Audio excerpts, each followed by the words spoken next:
3. نساءنا میں سیدہ کائنات حضرت فاطمہ زہرا سلام اللہ علیہ. کتنے ہو گئے؟ 4 تن. اور ہم کتنوں کو مانتے ہیں؟ 5 تن پاک. تو 5ویں انفسنا و انفسکم، ہم اپنی جان کو بلاتے ہیں، تم اپنی جانوں کو بلاؤ. اپنی جان مصطفیٰ نے مولا علی شیر خدا کو فرمایا. مولا کائنات کو حضور صلی اللہ علیہ وسلم لے کے چل پڑے. تو یہ ہے 5 تن پاک جو قرآن مجید سے ثابت ہے. اور قرآن تھیوری ہے اور میرے آقا کی سیرت و سنت اس کا پریکٹیکل ہے. تو قرآن نے جن کا بتایا ان کو پریکٹیکلی آقا لے کر چل پڑے، ان کو پریکٹیکلی حضور لے کے چل پڑے.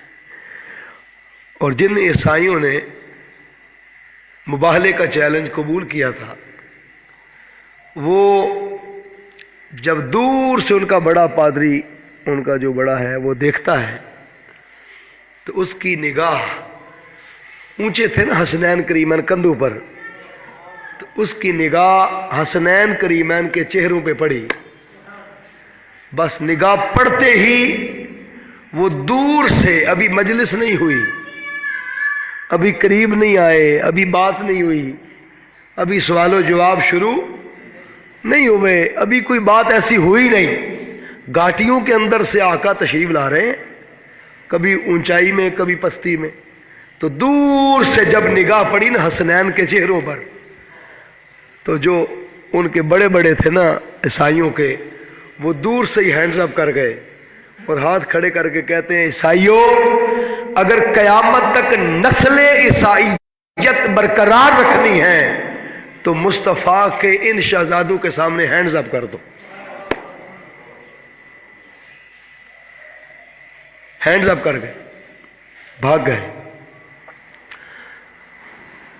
تو جو عیسائی ساتھ آئے تھے نا، دیکھیں نا، اگر ان کا استاد، ان کا شیخ، ان کا مربی جو بھی تھا، تو جب وہ بھاگ گئے اور ہینڈز اپ کر گئے، تو اس وقت جو نیچے عیسائی تھے ان کے چیلے میلے، انہوں نے پوچھا کہ آپ تو خود مبالغہ چیلنج کرنے والے اور خود ہی چیلنج کو قبول کرنے والے، اور ہمیں تو ساتھ بلایا تھا ایز اے سپورٹنگ رول کے لیے، ایز اے تماشائی، تو آپ خود ہی بلاتے ہیں اور خود ہی کرتے ہیں اور خود ہی ہینڈز اپ کرتے ہیں، وجہ کیا ہے؟ تو انہوں نے کہا کہ جو صورتیں ہم نے دیکھی ہیں، وہ صورتیں اور وہ چہرے بتا رہے ہیں کہ وہ سچوں کے چہرے ہیں. اور اگر انہوں نے ہاتھ اٹھا دیے بد دعا کے لیے تو قیامت تک روئے زمین پر کوئی عیسائی بچے گا نہیں، عیسائیت کا نام و نشان نہیں رہے گا. اس لیے بقا اس میں ہے کہ ہینڈز اپ کر جا. اس سے پتہ چلا کہ انسانی جو بقا ہے وہ ڈٹے رہنے میں نہیں ہے. اگر کوئی غلط کام ہو رہا ہے زندگی میں انسان سے، تو اس پہ ڈٹے رہنے میں بقا نہیں ہے، دوام نہیں ہے، ہمیشگی نہیں ہے. بات تو قرآن نے کہہ دی جو کہنی تھی، اور ان کے لہجوں سے بات پتہ چل گئی، لیکن جو اس سے راز ملتا ہے وہ یہ کہ اگر کوئی رزق حرام پہ لگا ہوا ہے تو اس پہ ڈٹا نہ رہے، اگر کوئی جھوٹ پہ لگا ہوا ہے تو ڈٹا نہ رہے، اگر کوئی غیبت چغلی پہ لگا ہوا ہے تو ڈٹا نہ رہے، اگر کسی کی طبیعت میں غصے کی کیفیت زیادہ ہے تو اس پہ ڈٹا نہ رہے، اگر دکھاوا، رونت، غرور، تکبر زیادہ زندگی میں طبیعت میں ہے تو اس پہ ڈٹا نہ رہے، ہینڈز اپ کر جائے. تو حق کے سامنے، اسلام کے سامنے، دین کے سامنے، دین کے اصولوں کے سامنے ہینڈز اپ کر جانا اور حق کو بصر و چشم اور قلب و نگاہ سے تسلیم کر لینا اور خود اپنا آپ اس کے سامنے جھکا دینا، اس کا نام ہے جیتنا. اس کا نام کیا ہے؟ جیتنا. تو جیتتا وہ ہے کہ جو خود ہار جائے، خود ہار جائے. بقا اس میں ہے، باقیات اس میں ہے. کسی نے کیا خوب لکھا ہے کہ وہ جتن جتن ہر کوئی کھیڈے تے تو ہارن کھیڈ فقیرہ، جتن دا مل کوڈی پیندا ہارن دا مل ہیرا۔ تو اب آپ پوچھیں گے کہ ہارنا کہاں ہے، ہارنا کہاں ہے؟ یہ ذہن نشین رہے بات، جب حضور کی آل سامنے آ جائے نا، آل، تو بس وہاں اپنے آپ کو ختم کر دیں، پھر وہاں آپ اپنے ڈیزیگنیشن، اپنے منصب، اپنے عہدے، اپنا مقام، اپنی علمیت، اپنا سب کچھ ڈیگریڈ کر دیں اور حضور کی آل کے سامنے گھٹنے ٹیک دیں۔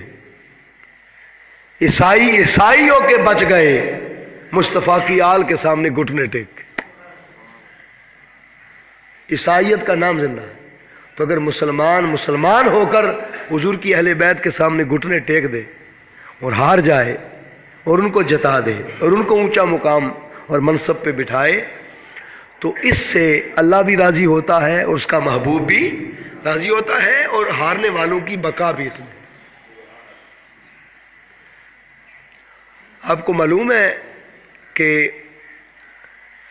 امام اعظم ابو حنیفہ رحمۃ اللہ علیہ کوفہ کی سرزمین پر، آپ نے چونکہ علم کوفہ میں پڑھایا، تو کوفہ جو تھا یہ وہ علاقہ تھا کہ جس علاقے میں آپ کو پتہ ہے کل اہل بیت اطہار کے قدم مبارک لگتے رہے، باری باری آتے رہے۔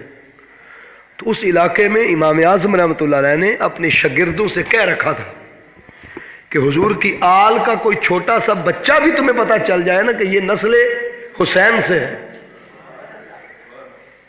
پتہ چل جائے کہ یہ حضور کی آل کا بچہ ہے، خبر کرنا مجھے آپ کا کام ہے، اور اس بچے کے سامنے اپنے گھٹنے ٹیک کر زانوِ تلمس طے کر کے اس بچے کا بھی شاگردی اختیار کرنا امام اعظم ابو حنیفہ کا کام ہے۔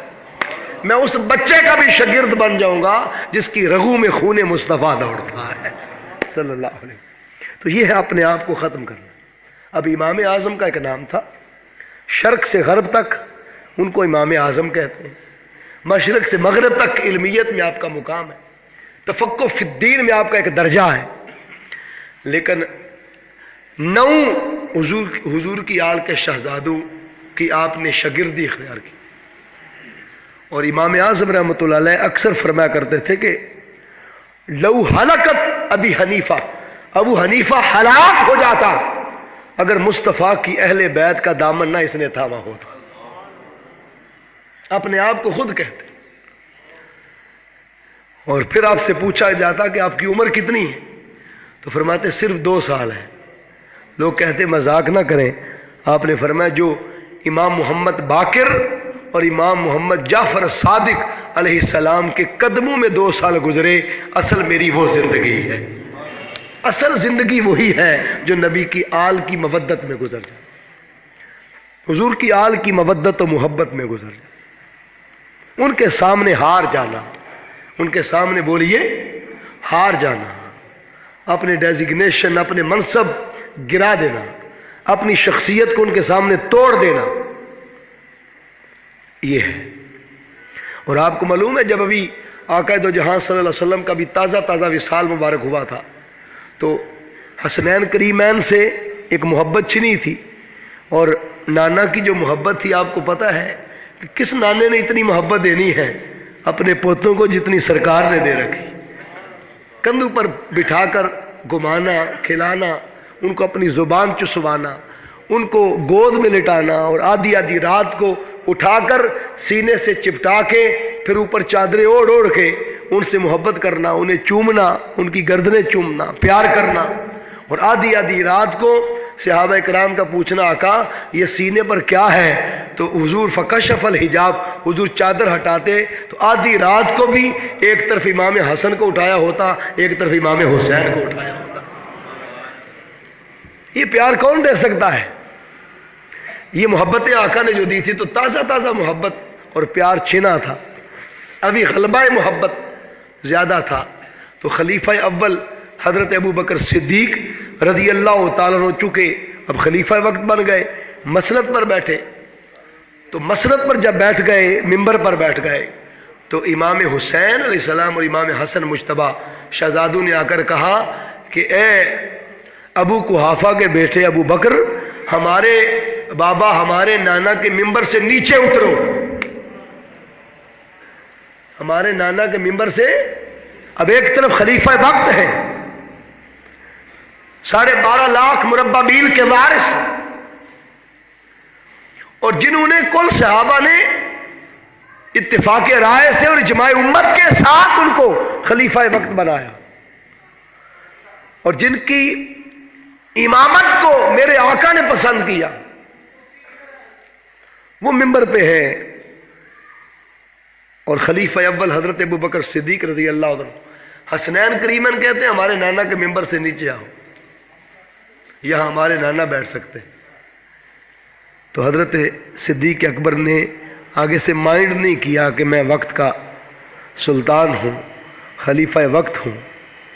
آپ نے برا محسوس نہیں کیا کہ یہ بچے ہیں انہیں سمجھ نہیں، وہ جانتے تھے کہ نبی کی آل کا بچہ بھی باشعور ہوگا، حضور کی گود میں کھیلنے والے۔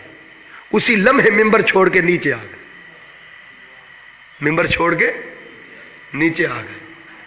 حالانکہ بعض صحابہ نے عرض کیا کہ شہزادو آپ کے نانا ہی کا ممبر ہے، یہ ان کے خلیفہ ہیں، لیکن قربان جائیں صدیق اکبر نے منع کر دیا، فرمایا حسنین کو سمجھاؤ بھی نہ، یہ سمجھے ہوئے ہیں، یہ مصطفیٰ کے چشم و چراغ ہیں، جیسے یہ راضی ویسے ابو بکر راضی، ویسے سب راضی، کیونکہ ان کی رضا میں مصطفیٰ کی رضا ہے، مصطفیٰ کی رضا میں خدا کی رضا ہے۔ یہ وجہ تھی کہ ہارون رشید کے زمانے میں، خلیفہ ہارون رشید کے زمانے میں، ہارون رشید کے ایک پہلوان تھے، وہ کشتی لڑتے تھے۔ یہ کشتی لڑنا جو ہے یہ حضور کی سنت ہے صلی اللہ علیہ وآلہ وسلم، لڑائی کرنا نہیں، کشتی لڑنا، ہار جیت کے لیے۔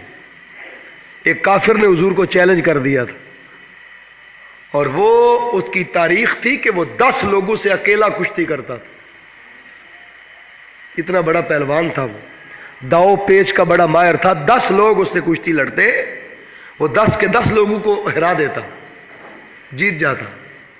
اس نے ایک دن صحابہ کو چیلنج کیا کہ آپ اپنے نبی کو میرے مقابلے میں بلائیں، میں ان سے کشتی کرنا چاہتا ہوں۔ اب وہ اپنی پوری تیاری سے تیل شیل مالش کر کے، وہ کینچ ہوتی ہے، کینچ جانگیا کینچ ہم بھی کبھی پہنا کرتے تھے، تو وہ پہن کے اپنا پوری تیاری کے ساتھ پہلوان باہر آیا، اور ادھر امام الانبیاء صلی اللہ علیہ وآلہ وسلم، تاجدار کائنات صلی اللہ علیہ وسلم، آپ نے اپنے تہمد مبارک کا لڑ مبارک کھینچا اور تہمد مبارک ہی اوپر کر کے حضور میدان میں تشریف لے۔ جب آقا تشریف لائے، اس کے ہاتھوں میں ہاتھ ڈلے، اسے پتہ چل گیا کہ نبوت کی طاقت کیا، اس کی انگلیاں مڑ گئی، بس وہیں پھر وہ گر گیا۔ اور اللہ نے اپنے نبی کو، یہ تو امام الانبیاء ہے نا، اللہ نے ہر نبی کو جسمانی طاقت، روحانی طاقت اور ہے، وہ اس سے آگے ہے، جسمانی طاقت اللہ نے ہر نبی کو 100 طاقتور مردوں کے برابر عطا فرمائی ہوتی۔ کتنے؟ 100 طاقتور مرد، ان کے برابر اللہ نے ایک نبی کو یہ طاقت جسمانی عطا کی ہوتی، تو پھر روحانی طاقت کا کیا عالم ہوگا؟ پھر امام الانبیاء صلی اللہ علیہ وآلہ وسلم، تو حضور نے اسے نیچے گرا دیا، میرے آقا اس کے سینے پر بیٹھ گئے، جیسے پہلوان اس کے سینے پر بیٹھ گئے۔ اب وہ نیچے سے اس نے اونچی آواز سے حضور کا کلمہ پڑھ، ساری زندگی کفر پہ گزری، اس نے کلمہ پڑھ لیا۔ جب کلمہ سنا نا ساتھیوں نے، اس کے ارد گرد کے ساتھیوں نے، تو پریشان ہو گئے۔ کلمہ پڑھ کے اٹھا، آقا نے چھوڑ دیا۔ جب اٹھا تو اٹھ کے کہتا ہے کہ آقا پہلے غیر تھا اور کشتی لڑنے کا انداز اور تھا، اب جی چاہتا ہے کہ ایک بار صاحب ایمان آپ کا غلام ہو کر آپ سے پھر کشتی لڑوں۔ ساری زندگی مجھے جیتنے کا وہ مزہ نہیں آیا جو مصطفیٰ کے سامنے ہارنے کا مزہ آیا. تو اس گھرانے کے سامنے ہار جانا، اس میں جو مزہ ہے وہ زندگی میں جیتنے میں مزہ.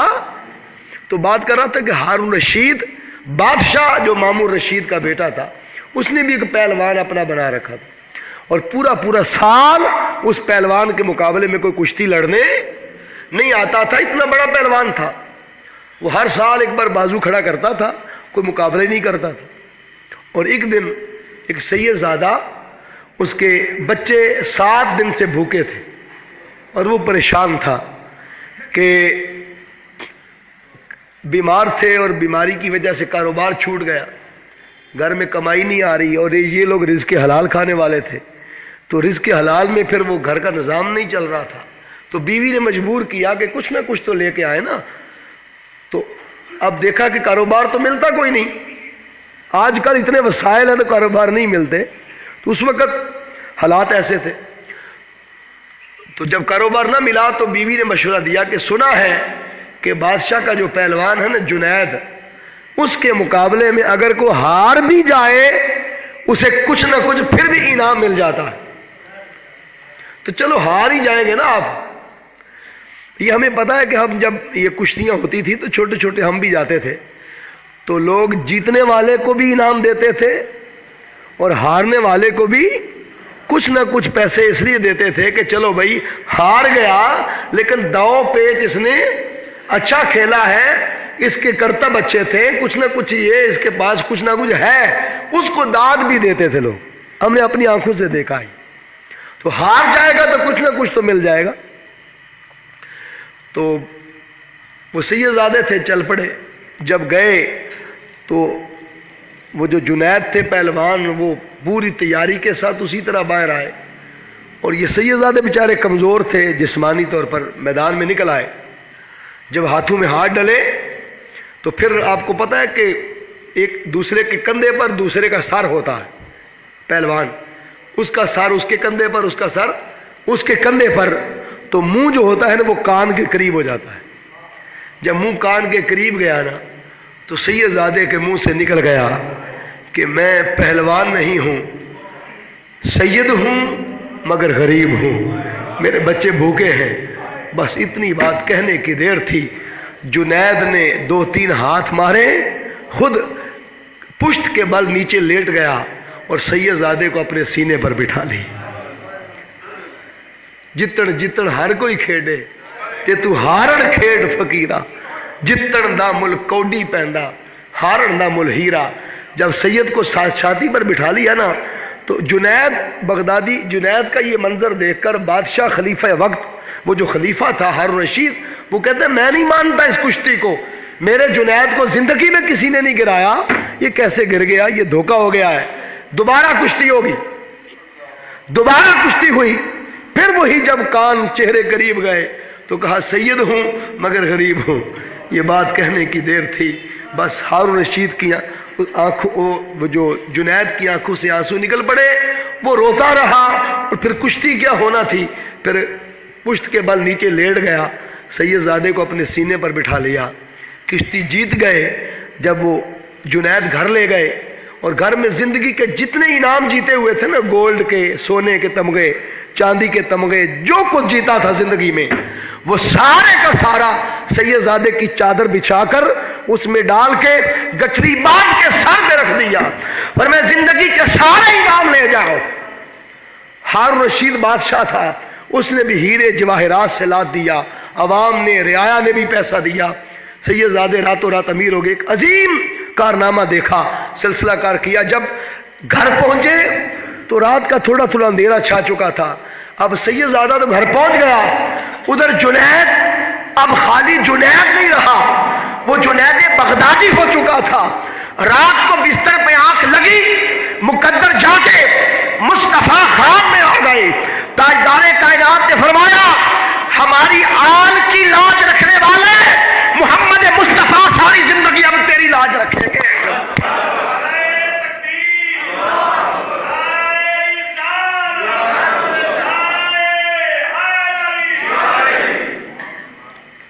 ساری زندگی مصطفیٰ تیری لاج رکھے.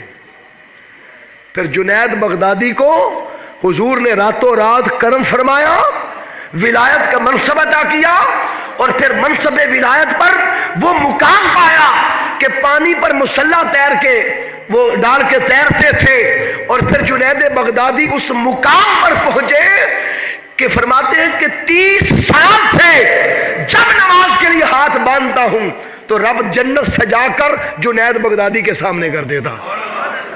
30 برس گزر گئے اس حال کو کہ رب جنت سجا کے سامنے کر دیتا۔ کسی نے پوچھا کبھی نگاہ اٹھا کے جنت کو دیکھا؟ وہ کہتے ہیں قسم ہے پیدا کرنے والے کی ایک نگاہ اٹھا کے بھی نہیں دیکھا۔ فرمایا پوچھا کیوں؟ فرمایا اس لیے کہ جنت والے سے نگاہ ہٹے تو جنت کو دیکھو۔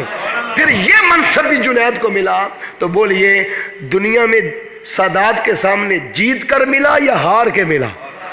بولیے نا، ہار کے۔ تو حضور کی آل کے سامنے ہار جانا، اپنے ڈیزگنیشن، اپنے منصب کو، اپنے عہدے کو، اپنے مال و دولت کو نہ جتلانا اور ان کے سامنے ڈیگریڈ خود کو کر لینا اور ان کو عزت اور وقار کے منصب پر بٹھانا، یہ اس لیے ضروری ہے کہ مصطفیٰ نے حسنین کو اپنے کندھوں پر عزت عطا فرمائی اور علی المرتضیٰ شیر خدا کو بھی اپنے کندھوں پر مقام اور عزت عطا فرمائی۔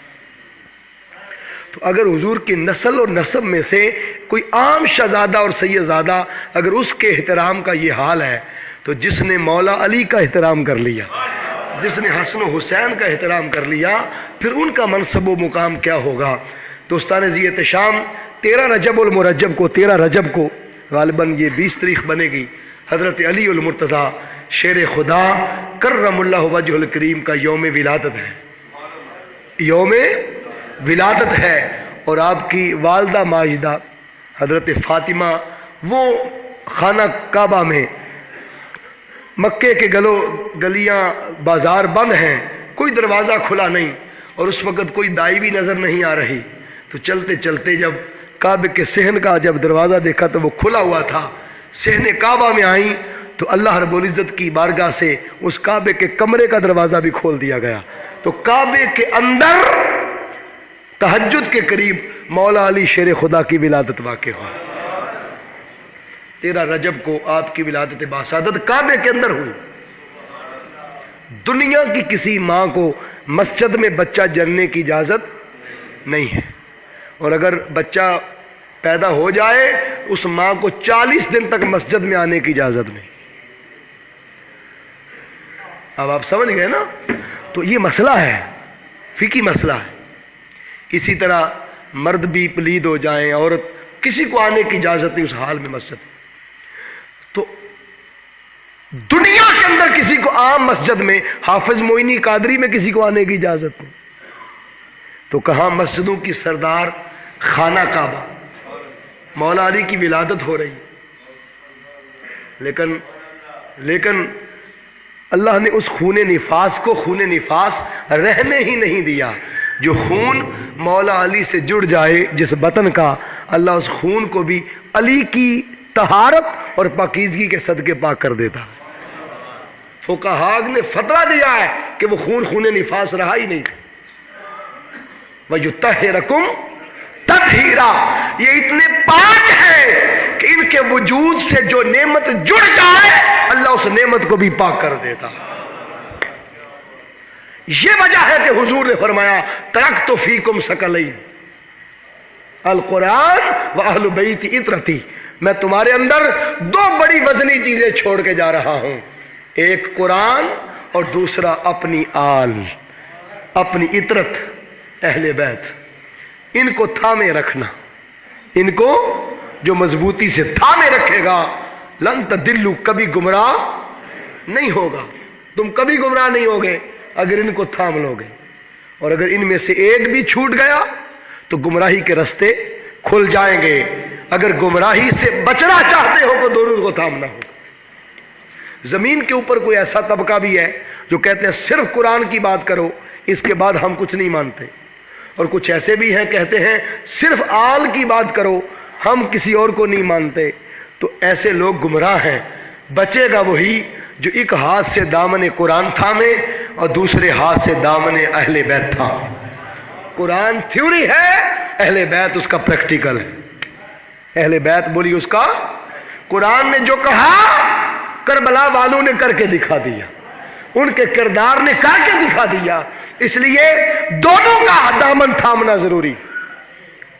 اور میٹرک میں جب ہم نے سائنس پڑھی تھی, سائنس سبجیکٹ کے ہم جب طلبہ تھے, تو سائنس کے سبجیکٹ میں پریکٹیکل کے نمبر لگتے ہیں. تو اگر ایک بچہ تھیوری میں پاس ہو جائے, پریکٹیکل میں فیل ہو جائے, پورے سبجیکٹ میں فیل کر دیا جاتا. اور اگر ایک بچہ تھیوری میں فیل ہو جائے, پریکٹیکل میں پاس ہو جائے, تو تب بھی پورے سبجیکٹ میں فیل کر دیا جاتا ہے. دنیا کے اندر سائنس کے پریکٹیکل اور تھیوری کا بھی اصول ہے کہ دونوں میں بیک وقت پاس ہونا شرط ہے. اسی طرح قرآن اور اہل بیت دونوں سے محبت اور مودت میں پاس ہونا شرط ہے. دونوں کا دامن تھامنا ضروری. اس لیے تاجدار کائنات صلی اللہ علیہ وآلہ وسلم نے فرمایا کہ منافق اور مومن کی پہچان کرنی ہو تو ان کے سامنے میرے علی کا ذکر چھیڑا کرو. علی کا نام سن کر جس کی پیشانی شاداب ہو جائے, آنکھوں میں چمک آ جائے اور چہرہ کھل اٹھے, لبوں پہ مسکراہٹ آ جائے, اور علی کے نام سے جس کی طبیعت میں جذبہ, جرأت اور شجاعت پیدا ہو جائے, سمجھو مومن ہے. اور علی کا نام سن کر جس کے دل میں گھٹن پیدا ہو جائے, پیٹ میں مروڑ آ جائے, باتیں پہ پسینہ آ جائے اور تیوری آ جائے, سمجھو منافق ہے. قیامت تک منافق اور مومن کی پہچان مصطفیٰ نے علی کے نام سے منسوب فرمائی ہے.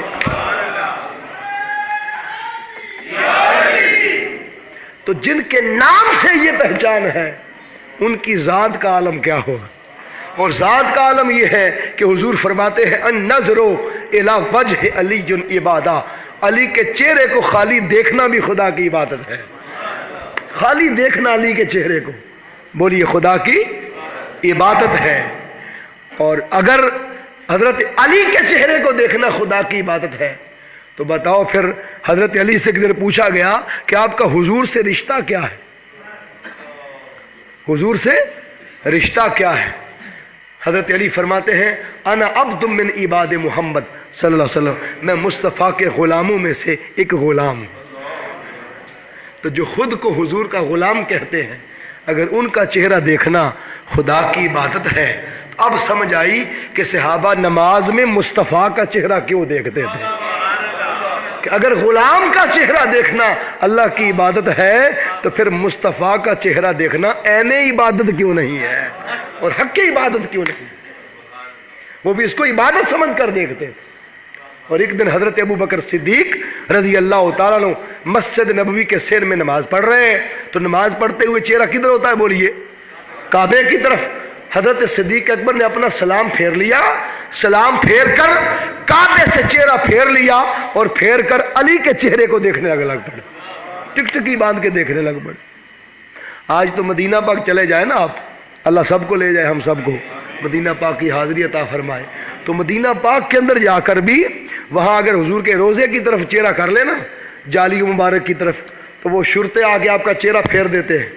آپ ادھر ہاتھ کر کے دعا کر لیں تو آپ کے ہاتھ بولیے رخ پھیر دیتے ہیں.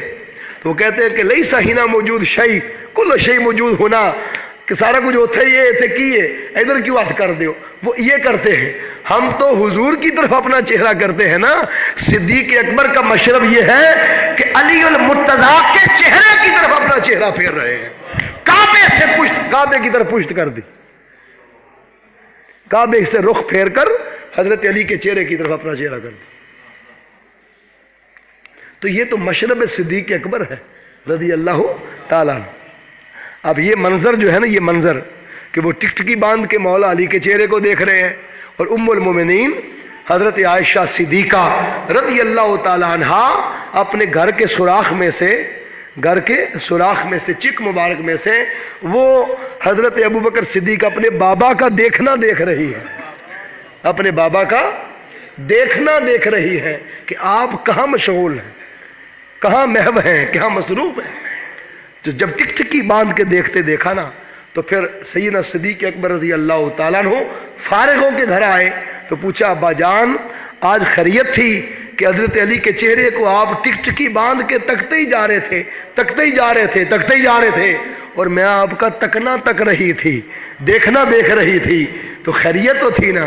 تو حضرت صدیق اکبر نے فرمایا بیٹی کیا تو نے حضور کا فرمان نہیں سنا؟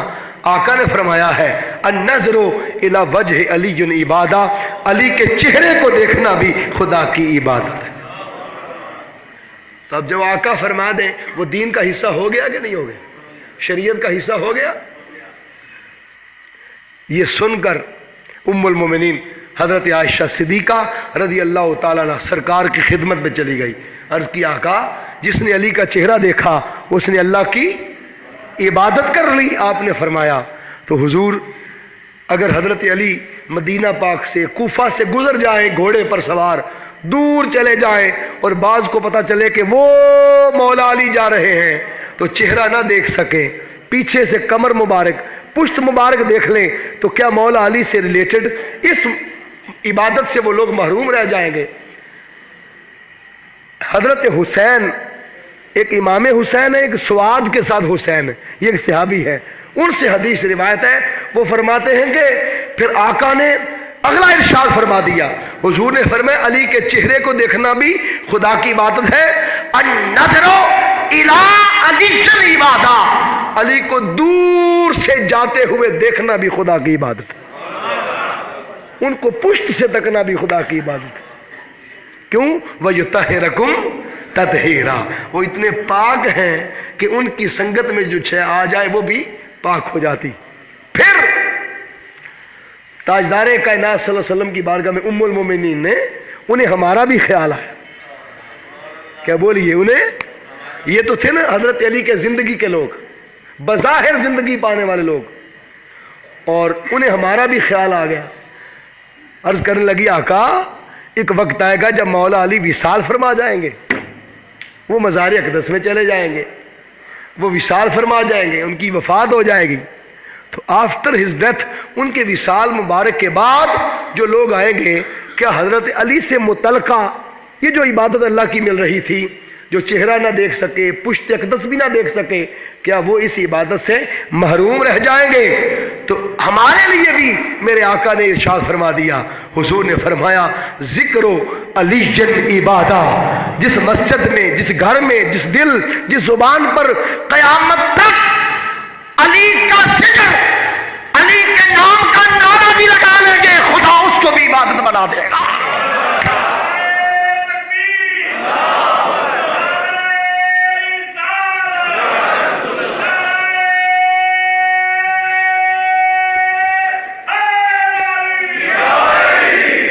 ہاں یہ عبادت ہے، یہ کیا ہے بولو؟ آپ نے کیا کی ہے؟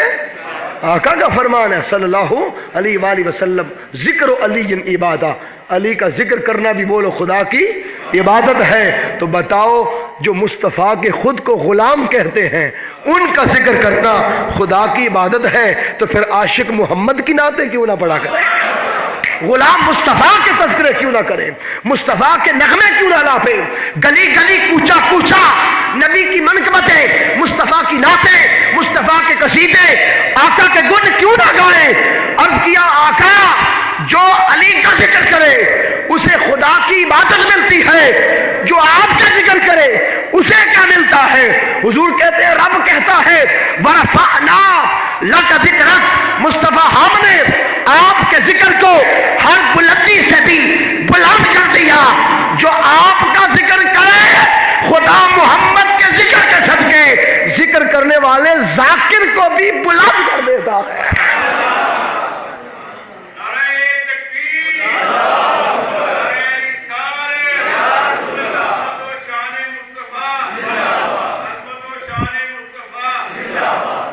اور ام المومنین، اب دیکھیے میں وہ حدیثیں دے رہا ہوں جن کا تعلق حضور کی ازواج مطہرات کے ساتھ، تاکہ پتہ چلے کہ گھر کے اندر کوئی ایسی فیسٹریکشن نہیں تھی، کوئی ایسی فیسٹریکشن، کوئی ایسا معاذ اللہ کوئی ایسی بات نہیں تھی کہ جہاں پر کوئی کھچاؤ تھا۔ ہمارے ہاں ہوتا ہے ساس بہو کی لڑائی چلتی ہے، محلے میں چاچا بابا شریکہ برادری ہم کہتے ہیں معاذ اللہ ان کو، تو اس طرح کی ماحول ہمارے ہاں ہوتا ہے،